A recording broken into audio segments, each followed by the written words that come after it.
बांग्लादेश में एक नए सियासी सूरज का उदय हो रहा है। तारिक रहमान अब बांग्लादेश की कमान संभालने जा रहे हैं।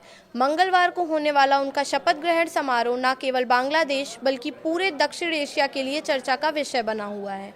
लेकिन सवाल ये है कि क्या शेख हसीना के जाने के बाद भारत और बांग्लादेश के रिश्तों में आई कड़वाहट अब दूर होगी?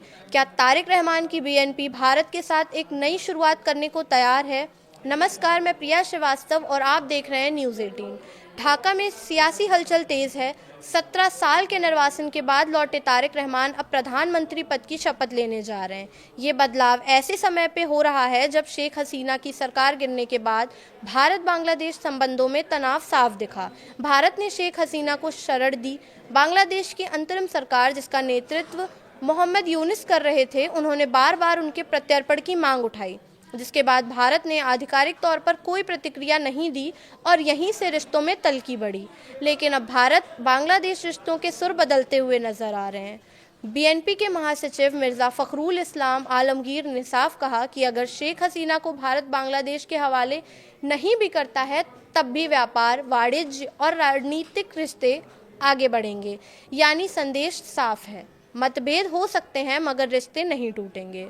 याद कीजिए, अंतरिम दौर में मोहम्मद यूनिस की सरकार ने प्रत्यार्पण को बड़ा मुद्दा बनाया था, लेकिन अब बीएनपी बातचीत के रास्ते पर जोर दे रही है। तारिक रहमान की जीत पर नरेंद्र मोदी ने उन्हें फ़ोन कर बधाई दी। भारत ने साफ संदेश दिया कि हम लोकतांत्रिक, प्रगतिशील और समावेशी बांग्लादेश के साथ खड़े हैं। हालांकि शपथ ग्रहण समारोह में पीएम मोदी की जगह ओम बिरला शामिल होंगे, जो एक महत्वपूर्ण कूटनीतिक संकेत माना जा रहा है। आलमगीर ने यह भी कहा कि अगले साल से पहले गंगा जल संधि के नवीनीकरण के तहत फरक्का के पानी का मुद्दा उठेगा। फिर सीमा पर होने वाली हत्याओं का मुद्दा है और हमें इन सब पर बातचीत करनी होगी। हम भारत से युद्ध नहीं कर सकते, हमें बातचीत करनी होगी।